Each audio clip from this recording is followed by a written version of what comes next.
História de São Sebastião, segundo contos populares.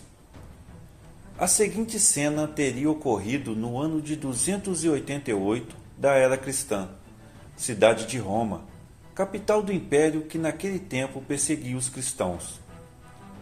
Feche os olhos e veja com o coração. O soldado está quase nu, coberto apenas com um tipo de saiote vermelho, a cor dos mártires. Os braços estendidos para cima, por trás da cabeça, estão amarrados pelos pulsos a uma árvore. Os olhos fechados. Diante do homem amarrado, 7 arqueiros estão prontos a disparar suas flechas com pontas de ferro. O primeiro arqueiro estica o arco ao máximo e atira. A flecha atinge em cheio o corpo do soldado indefeso. Outra flecha é disparada e mais outra. Cada vez que a ponta de ferro penetra a carne do soldado seminu, suas pálpebras fechadas tremem levemente. Pelo seu corpo escorrem filetes de sangue. Então vem um silêncio tremendo. Os arqueiros fixam os olhos no rosto da vítima. Esperam um gesto de medo, um gemido de dor, o último suspiro do homem cravado de flechas. Mas o homem abre os olhos diante dos arqueiros e sorri. Ele é São Sebastião. Dizem antigas crônicas que São Sebastião nasceu no ano de 250 em Narbona, uma cidade do Império Romano, que naquele tempo pertencia à província de Gália, hoje sul da França. Foi educado em Milão, Itália. Desde pequeno, a família transmitiu a Sebastião os valores cristãos. O pai era soldado do Império Romano. Seguindo-lhe o exemplo, partiu ainda jovem para Roma, a fim de ingressar no exército. Ele se destacou na tropa e foi o promovido a chefe da primeira corte da Legião de Infantaria. Conquistou a admiração dos imperadores Diocleciano e Maximiano. Mas o grande soldado romano escondia uma identidade secreta sobre o uniforme e as insígnias. Era, antes de tudo, um cristão e aproveitou o livre acesso que tinha aos cárceres para confortar os cristãos que naquele tempo eram perseguidos, presos e executados com extrema crueldade. Um certo dia, enquanto Sebastião dizia palavras de estímulo e coragem aos seguidores de Jesus que estavam acorrentados nas masmorras, foi rodeado por uma luz muito intensa vindo do céu. Tudo se transfigurou. Sebastião parecia estar vestido com uma túnica brilhante como o sol. 7 anjos desceram até a prisão e do nada apareceu um rapaz que o abençoou e disse: "Você sempre estará comigo." Nesse momento, aproximou-se de Sebastião uma mulher chamada Zoé, que era esposa do carcereiro, um homem chamado Nicostrato. Essa mulher jogou-se aos pés de Sebastião e, como era muda, pediu-lhe com gestos o perdão pelos maus tratos infligidos aos prisioneiros. O livro Legenda Áurea, uma história de santos, escrita no século XIII pelo beato dominicano Jacopo de Varazzi, conta que neste momento, diante da mulher muda, Sebastião disse assim: se sou escravo de Cristo, e tudo o que disse é verdade, se essa mulher acredita em tudo o que ouviu dos meus lábios, que aquele que abriu a boca de seu profeta Zacarias abra sua boca. Então a mulher falou: bendito seja o discurso de sua boca, e benditos sejam todos que acreditam no que você diz. Vi um anjo segurando diante de você um livro, no qual estava escrito tudo o que falou. Ao ouvir a mulher, que era muda, falar, Nicostrato, o carcereiro dos santos mártires, também se lançou aos pés de Sebastião para pedir-lhe perdão.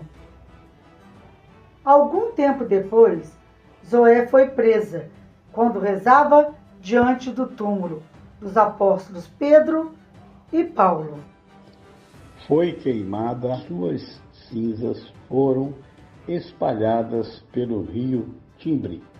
Sebastião continuou a frequentar as masmorras e, com a sua palavra, enchia de coragem os cristãos que aguardavam o suplício e a morte cruel.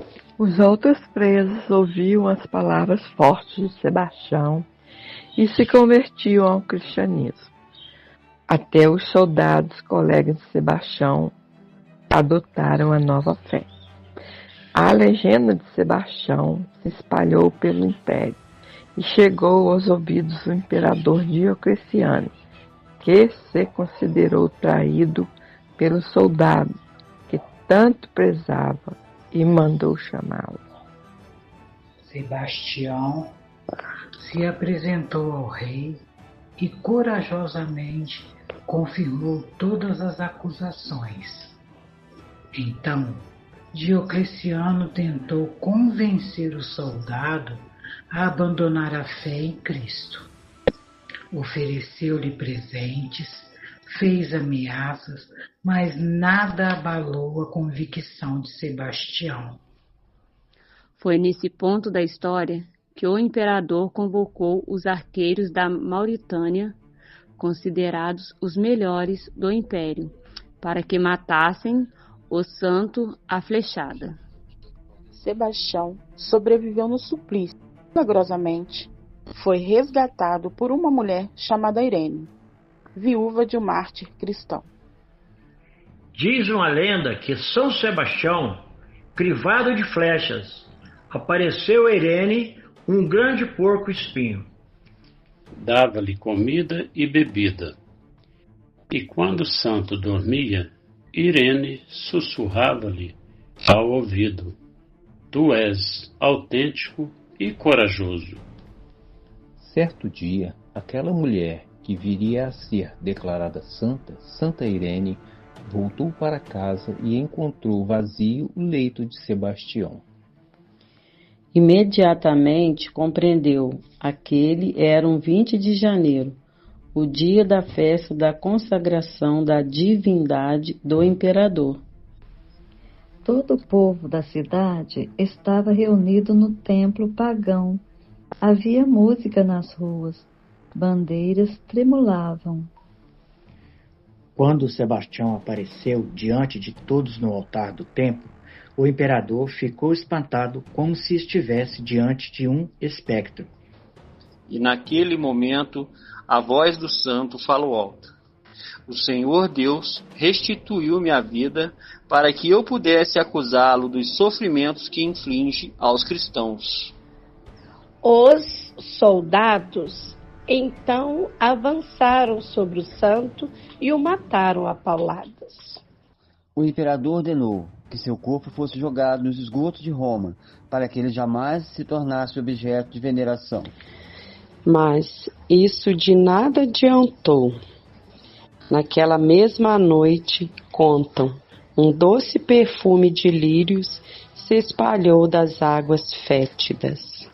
Os restos mortais de São Sebastião foram resgatados e enterrados nas catacumbas de Roma, junto às relíquias de São Paulo e São Pedro, os grandes apóstolos do cristianismo. O primeiro milagre atribuído a São Sebastião teria ocorrido em 680, quando suas relíquias foram transportadas para a Basílica de São Paulo. Uma terrível peste assolava a população, mas a doença desapareceu instantaneamente. Diz a lenda que curas miraculosas sempre ocorriam por onde quer que as relíquias passassem. Daí vem o título que ele recebeu, o de protetor contra a peste e as doenças contagiosas. Os presidiários também podem pedir consolações aos santos, e isso é uma referência aos relatos de conversão que Sebastião promovia nos antigos cárceres romanos. Sebastião recebeu o título de defensor glorioso da Igreja de Cristo. O santo é celebrado em 20 de janeiro, data da sua morte gloriosa. Contam que foi no 20 de janeiro, em 1567, que São Sebastião apareceu milagrosamente nas águas da Baía de Guanabara e salvou os portugueses que lutavam contra invasores franceses. Naquele dia, militares portugueses foram cercados por canoas dos índios tamoios, aliados dos franceses, quando São Sebastião surgiu em súbito estrondo e pôs os índios em fuga, aterrorizados com aquela imagem milagrosa do jovem guerreiro do céu. Por isso, Sebastião é o santo padroeiro da cidade do Rio de Janeiro. Sobre São Sebastião, escreveu Santo Ambrósio: Senhor adorável, o sangue do seu bem-aventurado Marte Sebastião foi derramado pela confissão de seu nome e para permitir a manifestação de seus milagres, de forma que, através da prece a ele, você ampare os enfermos, transforme nossa fraqueza em força, aumente nossas virtudes.